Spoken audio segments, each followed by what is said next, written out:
श्री गणेशाय नमः। ओम श्री परमात्मने नमः। संक्षिप्त गरुड़ पुराण ब्रह्मकांड अध्याय 19 से 29। अध्याय 19 श्री कृष्ण पत्नी देवी नीला नागंजिती की कथा।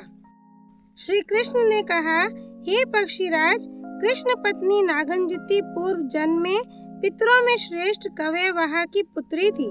वह कन्यापति रूप में भगवान कृष्ण का अनन्य चिंतन किया करती थी।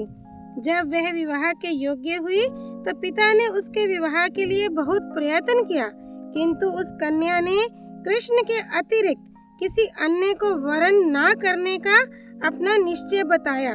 तब पिता ने उससे कहा, किसी दूसरे को पति रूप में क्यों नहीं ग्रहण कर लेती हो? तब उसने अपने पिता से कहा, हे तात, सर्वगुण संपन्न हरि के अतिरिक्त मेरा और कोई पति नहीं हो सकता। हे तात, मुझे ऐसा लगता है कि इस जन्म में मुझे सौभाग्य की प्राप्ति है ही नहीं, क्योंकि मेरे तो एकमात्र भर्ता वे भगवान हरि ही हैं और कोई नहीं। यद्यपि इस संसार में सभी स्त्रियां सदा सौभाग्यवती मानी जाती हैं, किंतु उन्हें विधवा ही समझना चाहिए, क्योंकि अनादि नित्य संपूर्ण संसार के एकमात्र सार स्वरूप परम सुंदर मोक्षदाता तथा सभी इच्छाओं की पूर्ति करने वाले भगवान को जो पति रूप में नहीं मानती हैं, वे सदैव विधवा के समान ही हैं। जिन स्त्रियों के पति विष्णु भक्त हैं, उन स्त्रियों का जन्म सफल है। अनेक जन्मों में संचित किए गए पुण्यों से ही विष्णु भक्त पति प्राप्त होता है। कलि युग में विष्णु भक्त दुर्लभ हैं। हरि भक्ति तो सदा ही दुर्लभ रही है। कलि युग में हरि की कथा दुर्लभ है। हरि के भक्तों की सत्संगति और भी दुर्लभ है। कलि युग में शेषाचल पर विराजमान रहने वाले भगवान विष्णु का दर्शन दुर्लभ है। विष्णुपदी कालिंदी नदी के तट पर विराजमान रहने वाले भगवान रंगनाथ का दर्शन करना बड़ा ही दुर्लभ है। कांची क्षेत्र में जाकर भगवान वरदराज की सेवा करना और दर्शन प्राप्त करना भी सुलभ नहीं है। राम सेतु का दर्शन सरल नहीं है। श्रेष्ठ जनों ने कहा है कि भीमा नदी के तट पर रहने वाले विष्णु का दर्शन प्राप्त करना सुलभ नहीं है, और ना तो रेवा नदी के तट पर स्थित विष्णु का एवं गया क्षेत्र में विष्णुपाद का दर्शन ही सुलभ है। मृत्यु लोक में रहने वाले लोगों के लिए बद्री वन में भगवान विष्णु का दर्शन पाना भी सुलभ नहीं है। श्री लक्ष्मी नारायण की निवास भूमि शेषाचल पर रहने वाले तपस्वी भी दुर्लभ हैं। प्रयाग नामक तीर्थ में नित्य निवास करने वाले भगवान माधव का दर्शन करना मनुष्यों के लिए सरल नहीं है। इसीलिए हे तात, कृष्ण से अतिरिक्त किसी दूसरे को पति रूप में वरण करने की मेरी इच्छा नहीं है। अपने पिता से ऐसा कहकर वह कुमारी शेषाचल पर्वत की ओर चली गई। कपिल नामक महातीर्थ में पहुंचकर उसने वहां विराजमान भगवान श्री निवास का दर्शन कर उन्हें प्रणाम किया। 3 दिन तक सम्यक रूप से उनकी सेवा करके वह पाप विनाशन नामक तीर्थ में चली गई। विवाह की इच्छा से उस तीर्थ में स्नान करके उस तीर्थ के उत्तर दिशा में 2 कोस के विस्तार में फैले हुए गुफा रूपी एकांत स्थान में जाकर भगवान नारायण के ध्यान में तपश्चर्या में स्थित हो गई और उसने अनेक प्रकार से उनकी स्तुति की। उस कुमारी ने स्तुति करते हुए कहा, हे देव, आप ही मेरे माता पिता पति सखा पुत्र गुरु श्रेष्ठ स्वजन मित्र और प्राण वल्लभ हैं। हे प्रभु, ये सभी सांसारिक पिता आदि स्वजन तो निमित्त मात्र से अपने बने हैं, पर आप तो बिना निमित्त ही सदा से मेरे सब कुछ हैं। इसीलिए हे मुरारे, मैं आपकी ही भार्या होना चाहती हूँ। इसी कारण मैंने यह कुमारी व्रत धारण किया है। हे श्रीनिवास, आपको मेरा नमस्कार है। आप मुझ पर प्रसन्न हो। उसकी पराभक्ति से प्रसन्न हो करुणा सागर भगवान श्रीनिवास ने प्रकट होकर कहा, हे कुमारी के, हे सुभगे, कृष्ण अवतार में मैं तुम्हारा पति होऊंगा। ऐसा वर देकर भगवान वहीं पर अंतर्धान हो गए। तदनंतर कव्यवाहा की पुत्री वह कुमारी भी यौगिक रीति से वहीं अपना शरीर छोड़कर कुंभक के घर में नीला नाम से उत्पन्न हुई। हे पक्षीराज, दित्ति से उत्पन्न दैत्यों को मार करके मैंने नीला नाम की लक्ष्मी को प्राप्त किया। तत्पश्चात नगनजित नामक राजा के घर में उस कुमारी ने जन्म लिया। नगनजित ही पूर्व में कव्यवहा थे और उनकी पुत्री कुमारी भी नीला नाम से विख्यात हुई थी। उसके स्वयंवर में मैंने देवताओं और मनुष्यों के द्वारा ना जीते जाने योग्य 7 दुर्दांत बैलों के साथ अनेक राजाओं को जीतकर बंदी बनाई गई नीला को भार्या रूप में प्राप्त किया। अध्याय 19 संपूर्ण। अध्याय 20 भद्रा तथा मित्रविंद द्वारा श्री कृष्ण की भार्या बनने की कथा। भगवान श्री कृष्ण ने कहा, हे पक्षीराज, पूर्व जन्म में विष्णु पत्नी ने ही नल की पुत्री के रूप में भद्रा नाम से शरीर धारण किया था। जो परम विष्णु भक्त थी वह सभी प्रकार के भद्र गुणों से संपन्न थी, इसी कारण उसका भद्रा यह नाम पड़ा था। वह कन्या भगवान कृष्ण को पति रूप में प्राप्त करने के लिए नित्य उन्हें प्रणाम निवेदन और उनकी प्रदक्षिणा किया करती थी। कन्या भाव में स्थित अपनी भद्रा नामक पुत्री की वैसी कठिन तपस्या देखकर पिता नल ने कहा कि हे नंदिनी पुत्री भद्रे, किस लिए तुम अपने शरीर को कष्ट दे रही हो? ऐसा करने से तुम्हें कौन सा फल मिल जाएगा, उसे मुझे बताओ। भद्रा बोली, हे तात, आप मेरे पिता हैं, भला मैं आपको क्या बता सकती हूँ? भगवान को नमस्कार आदि क्रियाओं के फल को बताने में कौन समर्थ हो सकता है? फिर भी आप सुने। हे तात, करुणा निधान भगवान विष्णु ही सदा मेरे स्वामी रहे हैं। मैं हरि के दासों की भी दासी हूँ। हे विष्णु, मैं आपके चरणों में प्रणाम करती हूँ, मेरी रक्षा करें। ऐसा कहती हुई भद्रा ने दंडवत रूप में भूमि पर गिरकर अपने स्वामी नारायण को प्रणाम किया। पुनः भद्रा कहने लगी, हे तात, भगवान विष्णु को नित्य निरंतर प्रणाम करना चाहिए। जिस प्रकार वंदना करने से वे देव प्रसन्न होते हैं, उस प्रकार वे पूजन करने से प्रसन्न नहीं होते। हे तात, नाम स्मरण अथवा प्रणाम निवेदन तथा वंदन करने से जिस प्रकार से पाप से मुक्ति हो जाती है, उस प्रकार से अन्य साधनों से नहीं होती। हे तात, भगवान विष्णु को प्रणाम निवेदन किए बिना जो लोग शरीर का पोषण करते हैं, उनका वह शरीर पोषण व्यर्थ ही है। ऐसे लोगों को नरक में महान दुख भोगना पड़ता है। जो देव श्रेष्ठ भगवान विष्णु की प्रदक्षिणा नहीं करता, उसे यमराज अत्यंत त्रास देते हैं। जिनकी जीवा हरि कृष्ण इस प्रकार से भगवान के मंगलमय नामों का नित्य कीर्तन नहीं करती है, ज्ञानी जनों द्वारा उस जीवा को व्यर्थ ही कहा गया है। हे तात, काशी में निवास करने अथवा प्रयाग में मरने से क्या लाभ? अथवा युद्ध में वीर गति प्राप्त करने से अथवा यज्ञ आदि का अनुष्ठान करने से क्या लाभ है? समस्त तीर्थों में भ्रमण करने से अथवा शास्त्र के अध्ययन से किस प्रयोजन की सिद्धि हो सकती है? जिनकी जीवा के अग्रभाग पर हरि नाम नहीं है, जिनके शरीर से भगवान विष्णु को नमन नहीं किया गया है, जिनके पैरों ने भगवान विष्णु की प्रदक्षिणा नहीं की है, ऐसे लोगों का सब कुछ करना व्यर्थ ही है, ऐसा महान लोगों का कहना है। अतः हे तात, भगवान विष्णु को नमन करना और उन्हें निरंतर स्मरण रखना ही प्राणी का वास्तविक कार्य है। निश्चित ही ये मनुष्य जन्म अत्यंत दुर्लभ है, किंतु दुर्लभ होने पर भी वैसे ही नश्वर है जैसे जल में स्थित बुलबुला होता है। हे तात, इस नश्वर शरीर का कोई भरोसा नहीं है। अतः जो समय प्राप्त है उसमें भगवान को नमस्कार वंदन आदि करते रहना चाहिए। हे पिताजी, आप भी ऐसा ही करें। हे पक्षीराज, पुत्री के ऐसे निर्मल वचनों को सुनकर श्रद्धा समन्वित हो पिता नल ने भगवान विष्णु को नमस्कार किया और यथाशक्ति उनकी प्रदक्षिणा की। तदनंतर पुनः वे भद्रा भगवान को प्राप्त करने की इच्छा से उन्हीं के ध्यान में निमग्न हो गई। इसी में उसका नश्वर शरीर भी कब शांत हो गया, इसका उसे भान ही नहीं रहा। श्री कृष्ण ने कहा, हे पक्षी श्रेष्ठ, पुनः मेरे पिता वसुदेव की बहन के उदर से कैकेयी इस नाम से उस भद्रा नाम वाली कन्या ने जन्म लिया। भद्र गुणों से युक्त होने के कारण वह उस जन्म में भी भद्रा नाम से ही प्रसिद्ध हुई और उसे मैंने प्राप्त किया। श्री कृष्ण ने गरुड़ से पुनः कहा, हे गरुड़, जिस प्रकार मित्रविंदा का विवाह हुआ, अब मैं उसे बताता हूँ। मित्रविंदा हरि की सदैव प्रिय रही है। पूर्व जन्म में हरि को मित्र रूप में प्राप्त करने की इच्छा करने वाली वह देवी सदा उनके विषय में चिंतन करती रहती थी कि किस उपाय से भगवान विष्णु को प्राप्त किया जा सकता है। यद्यपि उन्हें प्राप्त करने के बहुत से उपाय हैं, पर श्रेष्ठतम उपाय कौन हो सकता है, वह ऐसा विचार करने लगी। उसने निश्चय किया कि सभी साधनों में श्रेष्ठ साधन है सात्विक पुराणों में वर्णित भगवान की कथाओं का श्रवण करना। जो व्यक्ति भगवान विष्णु की कथा का श्रवण नहीं करता, उसका जन्म लेना व्यर्थ है।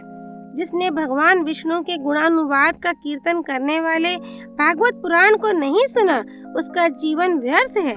इसलिए सदा हरि कथा का श्रवण करना चाहिए।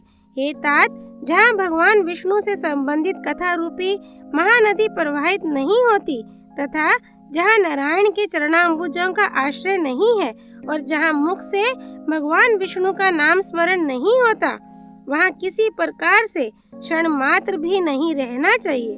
जिस गांव में भागवत शास्त्र की चर्चा नहीं होती और ना जहाँ भागवत के रस को जानने वाले ही होते हैं, साथ ही जिस घर में भगवान विष्णु के द्वारा कही गई गीता के अर्थों का निष्कर्ष जानने वाले नहीं हैं, अथवा जिस ग्राम में भगवान की सहस्त्र नामावली विष्णु सहस्त्र नाम की चर्चा नहीं होती, अथवा जहां उन दोनों गीता और विष्णु सहस्त्र नाम के रसों का ज्ञान रखने वाले नहीं हैं, वहां क्षण मात्र भी किसी प्रकार से नहीं रहना चाहिए।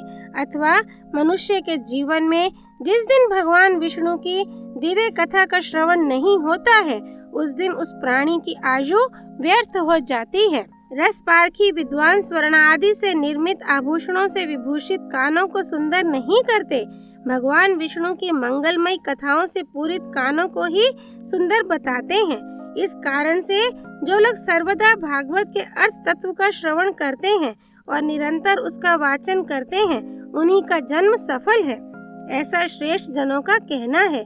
संसार में हरि सर्वत्र व्याप्त हैं, वे ही नित्य हैं, अंतर्यामी हैं, ऐसा समझते हुए जिनके द्वारा सदा भली भांति प्रभु का चिंतन किया जाता है, उनके योग क्षेम का वहन वे विष्णु स्वयं ही करते हैं। ऐसे भक्तों का कभी अशुभ नहीं होता है। भगवान हरि शुभ अशुभ फल कर्मानुसार ही देते हैं, इसलिए धन प्राप्ति के लिए कोई यत्न नहीं करना चाहिए। प्रयत्न तो हरि तत्व की प्राप्ति के लिए ही करना उचित है। इसी कारण हे तात, मैं भी सदैव भगवान की सत्कथाओं का श्रवण किया करती हूँ। पूर्व काल में मैंने भगवान की कथा का श्रवण किया था और फिर शरीर का परित्याग कर आपकी पुत्री के रूप में पृथ्वी पर मैंने जन्म लिया है। श्री कृष्ण बोले, हे पक्षिन, उस मित्रविंदा ने पृथ्वी पर रहने के लिए वसुदेव की बहन के उदर में सुमित्रा नाम से जन्म लिया। भागवत कथा के श्रवण से ही वह भगवान विष्णु को मित्र के रूप में प्राप्त कर सकी है। इसी कारण उसका मित्रविंदा यह नाम पड़ा है। हे खगराज, स्वयंवर में अनेक राजाओं के मध्य भामिनी उस मित्रविंदा ने मेरे गले में जयमाला डाल दी और मैं समस्त राजाओं को परास्त कर मित्रविंदा को साथ लेकर अपनी पुरी आ गया। अध्याय 20 संपूर्ण। अध्याय 21 सूर्य पुत्री कालिंदी की कथा। श्री कृष्ण ने कहा, हे खगेश्वर, अब मैं कालिंदी की उत्पत्ति के विषय में बता रहा हूँ, आप सुने। विवस्वान नाम के सूर्य की कालिंदी नाम वाली एक पुत्री उत्पन्न हुई। हे पक्षीराज, उस कालिंदी को यमुना तथा यमानुजा के नाम से भी कहा गया है। भगवान कृष्ण की पत्नी बनने की इच्छा से उसने विशिष्ट तप किया था। पूर्व जन्म में अर्जित पापों का अनुताप अर्थात उनका शमन करना तप है। हे पक्षीराज, अब आप अनुताप के विषय में सुने। पूर्व जन्म में जिसने भगवान मुकुंद के दिव्य मंत्रों का जप नहीं किया, हरि नामा अमृत का स्मरण नहीं किया, भगवान के पदार बिंदों की वंदना नहीं की, हरि के नैवेद्य को ग्रहण नहीं किया, सुंदर गंध से युक्त पुष्पों को मुरारी को अर्पित नहीं किया, भगवान की भक्ति नहीं की, ऐसा सोच सोच कर मन में जो पश्चाताप होता है, दुख होता है, वह कहने लगता है, हे मुकुंद, मैं इस पुत्र मित्र कलत्र आदि से युक्त संसार में अत्यंत संतप्त हो रहा हूँ। हे भगवान, कब मैं आपके मुखार विंद का दर्शन करूँगा? मुझसे आपकी सेवा पूजा नहीं हुई है, मेरा उद्धार कैसे होगा? हे हरे, मैं महान पापी हूँ, कब मुझे आपके दर्शन होंगे? हे प्रभु, मैंने अनंत जन्मों में सांसारिक संबंधों के द्वारा अणुमात्र भी सुख नहीं प्राप्त किया, और ना तो मैं आपकी सेवा ही कर सका हूँ और ना आपके भक्त जनों की संगति ही कर सका हूँ। हे मुरारे, मेरा शरीर कष्ट से जल रहा है। ऐसा अगतिक मैं अब आप मुकुंद की शरण छोड़कर और किसकी शरण में जाऊं? हे भगवान, मुझ पर दया कर मेरी रक्षा करें। श्री कृष्ण ने पुनः कहा, हे पक्षीराज, इस प्रकार का पश्चाताप करना ही अनुताप है, इसका नाम तप भी है। हे पक्षीराज, सूर्यपुत्री उस कालिंदी ने भी इसी प्रकार का अनुताप करते हुए यमुना के तट पर तपस्या की और श्री हरि के ध्यान में वह निमग्न हो गई। तत्पश्चात हे पक्षीराज, एक दिन मैं अर्जुन के साथ यमुना के तट पर गया। तब करती हुई उसको वहां देखकर मैंने अपने मित्र अर्जुन से कहा कि हे पार्थ, आप शीघ्र ही उस कन्या के समीप में जाकर पूछें कि वह किस कारण से तप कर रही है। मेरे ऐसा कहने पर अर्जुन ने वैसा ही किया और कालिंदी का सब वृतांत भी बता दिया। तत्पश्चात मैंने शुभ मुहूर्त आने पर सम्यक रीति से वहां जाकर उस कालिंदी का पानी ग्रहण किया। हे पक्षी श्रेष्ठ, मुझ पूर्णानंद को किस सुख की अभिलाषा है, फिर भी उस पर अनुग्रह करने की दृष्टि से ही मैंने उस कालिंदी का पानी ग्रहण किया है। अध्याय 21 संपूर्ण। अध्याय 22 लक्ष्मणा द्वारा भगवान श्री कृष्ण को प्राप्त करने की कथा। श्री कृष्ण ने कहा, हे पक्षीराज, जो ये लक्ष्मणा है, पूर्व सृष्टि में वेदों के पारंगत अग्निदेव की पुत्री थी। सभी प्रकार के शुभ लक्षणों से संपन्न होने के कारण सुलक्ष्मणा इस नाम से इनकी प्रसिद्धि हुई। जिस प्रकार लक्ष्मी सभी लक्षणों से पूर्ण है, जैसे भगवान विष्णु सभी लक्षणों से परिपूर्ण है, उसी प्रकार लक्ष्मणा भी सभी गुणों से पूर्ण है। वह सुलक्ष्मणा श्री कृष्ण को पति रूप में प्राप्त करने के लिए नित्य विविध उपचारों से उनकी पूजा किया करती थी।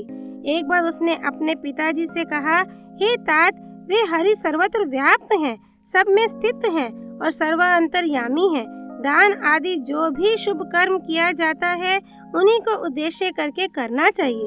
उनकी संतुष्टि के लिए उन्हें भक्ति पूर्वक विविध उपचारों को समर्पित करना चाहिए। भक्ति पूर्वक समर्पित किए गए अन्न पान आदि पदार्थों को वे मुकुंद निश्चित ही ग्रहण करते हैं। गृहस्थ को चाहिए कि वह सर्वप्रथम भोग्य पदार्थों का समर्पण भगवान हरि के लिए अवश्य करे। जो गृहस्थ ऐसा करता है, वह गृहस्थ धन्य है, अन्यथा उसका जीवन व्यर्थ है। माधव नाम से अभिहित वे भगवान हरि इस प्रकार से हमारे द्वारा समर्पित अनादि को ग्रहण करते हैं। ऐसा समझकर उन्हें पदार्थ अर्पित करना चाहिए।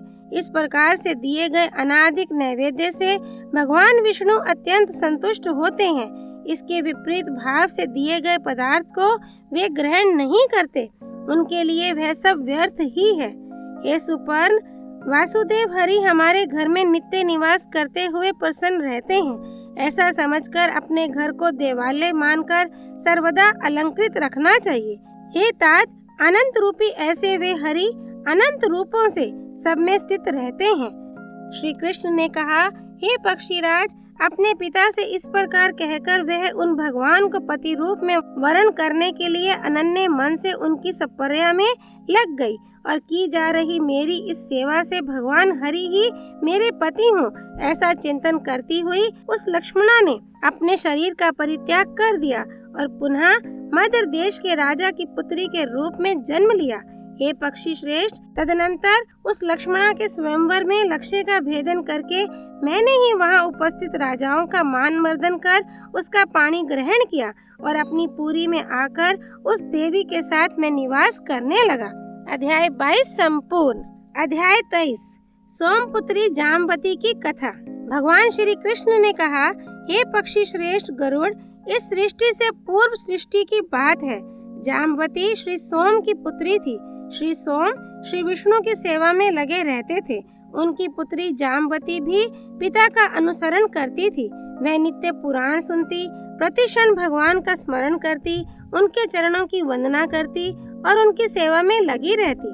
धीरे धीरे जामवती के अंतःकरण में संसार की नश्वरता घर करती चली गई। वह समझ गई कि सुख दुख माया के खेल हैं। इनसे ऊपर उठकर वह भगवत प्रेम में आनंद विभोर रहने लगी। उसकी वाणी से भगवान के नाम और गुण का कथन होता रहता। आंखें प्रभु की प्रतीक्षा में रत रहती, कान उनकी मीठी बातें सुनने के लिए उत्सुक रहते, हाथ अर्चना के संभार में लगे रहते और पैर उनकी प्रदक्षिणा में व्यस्त रहते। हृदय में एक ही कामना रह गई थी कि मैं भगवान के चरणों की दासी कैसे बन जाऊं।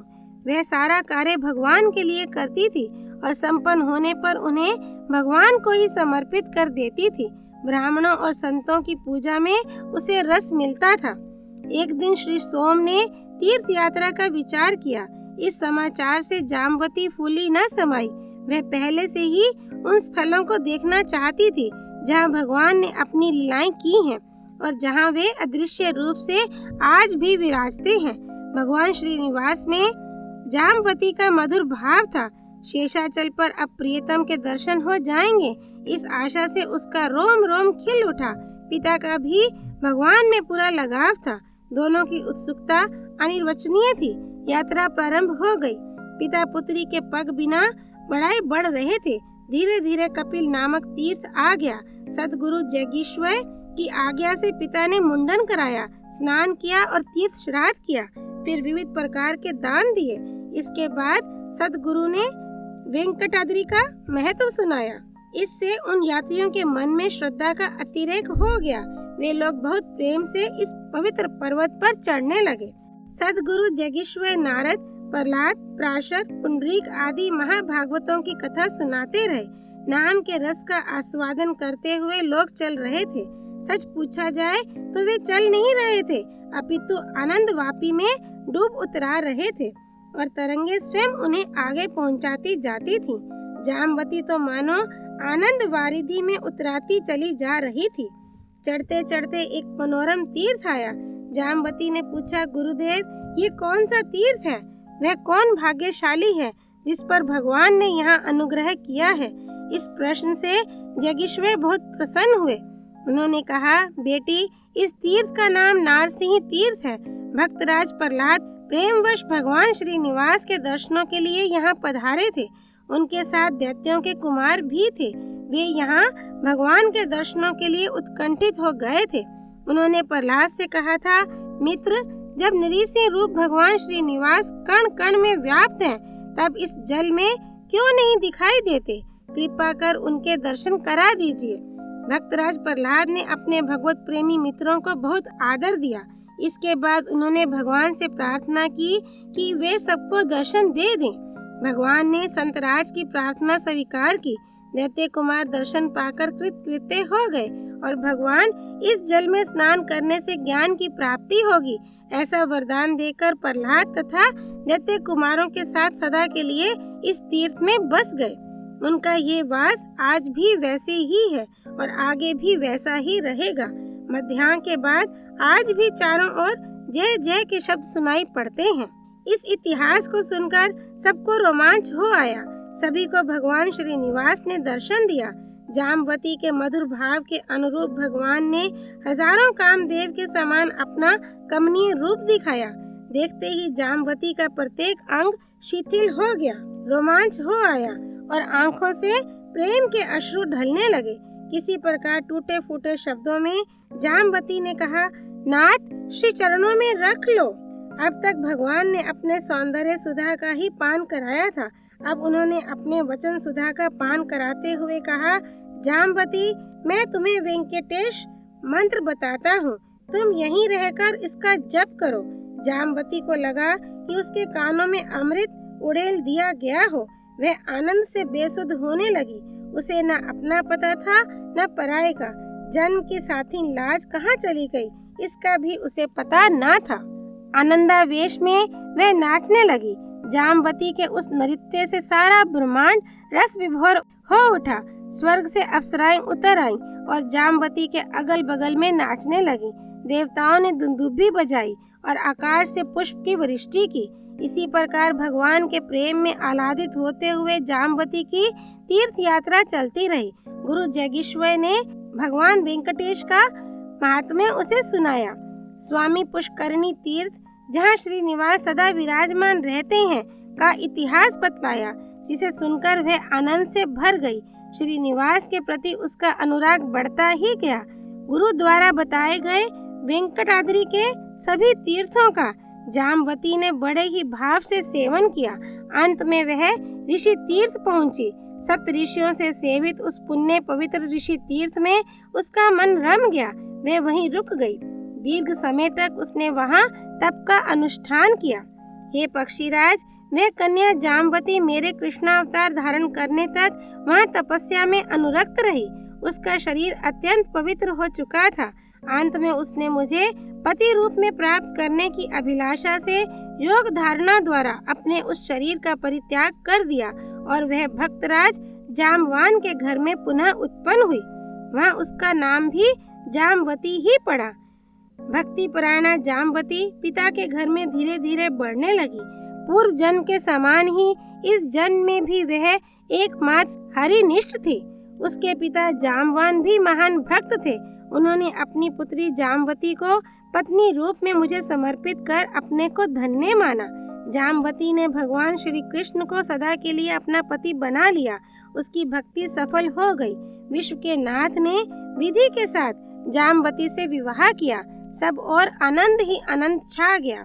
जामवती के विवाह की पवित्र कथा बताकर श्री कृष्ण ने पक्षीराज गरुड़ को उन कृपालु भगवान श्रीनिवास की भक्ति का विस्तार से महात्म्य बतलाया और कहा कि हे गरुड़ जी, भगवान को कभी भूलना नहीं चाहिए। निरंतर उनके हरि आदि मंगलमय नामों का उच्चारण करते रहना चाहिए। हरिम हरिम प्रवदेत सर्वदैव। कल्याणकामी मनुष्य को चाहिए कि वह अपने शास्त्र विहित कर्मों को करते हुए प्रत्येक समय वासुदेव हरि का स्मरण करता रहे। ऐसा करने से नारायण अत्यंत प्रसन्न होते हैं। इसलिए हे गरुड़ जी, भगवान हरि को प्रिय लगने वाले कार्यों में ही सदा व्यक्ति को अनुराग रखना चाहिए। हरि प्रीति करे धर्मे प्रीति युक्तो भवेत् सदा। अध्याय 23 से 29 संपूर्ण। गरुड़ पुराण अंतर्गत ब्रह्मकांड संपूर्ण। गरुड़ पुराण संपूर्ण। त्वमेव माता च पिता त्वमेव, त्वमेव बन्धुश्च सखा त्वमेव, त्वमेव विद्या द्रविणं त्वमेव, त्वमेव सर्वं मम देव देव। श्री विष्णु नारायण भगवान की जय। भगवान श्री कृष्ण की जय। गरुड़ पुराण की जय। श्री हरि अर्पणमस्तु। धर्म की जय हो, अधर्म का नाश हो, प्राणियों में सद्भावना हो, विश्व का कल्याण हो।